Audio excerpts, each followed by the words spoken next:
Saul gets remembered as the bad king, the jealous one, the villain in David's story. But read the actual text, and something different shows up. A portrait of a mind unraveling, described with more psychological honesty than most modern retellings give it credit for. The phrase used repeatedly in 1 Samuel, "an evil spirit from the Lord tormented him," appears alongside symptoms scholars have long compared to major depressive episodes with psychotic features. Paranoia, rage, sleeplessness, and swings between total despair and violent agitation. By the end of this, you'll see Saul's story completely differently, and maybe recognize a pattern a lot closer to home than you'd expect. The man before the unraveling. 1 Samuel 9-10. Saul starts the story, hiding among the baggage out of humility when he's chosen as king.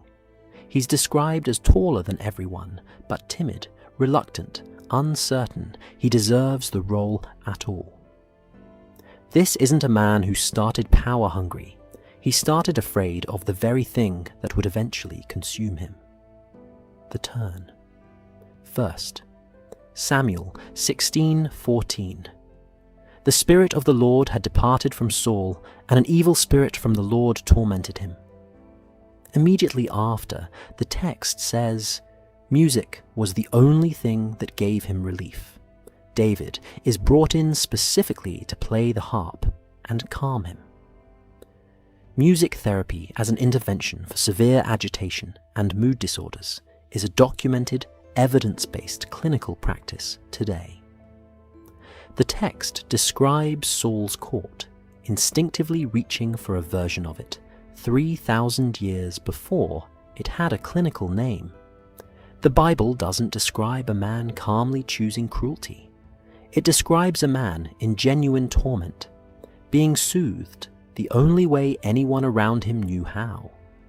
But the torment gets worse, and it starts pointing directly at the one person trying to help him, the paranoia. 1 Samuel 18:10-11, while David is playing the harp for him. An evil spirit from God came forcefully upon Saul, and he hurls a spear at David twice, trying to kill him.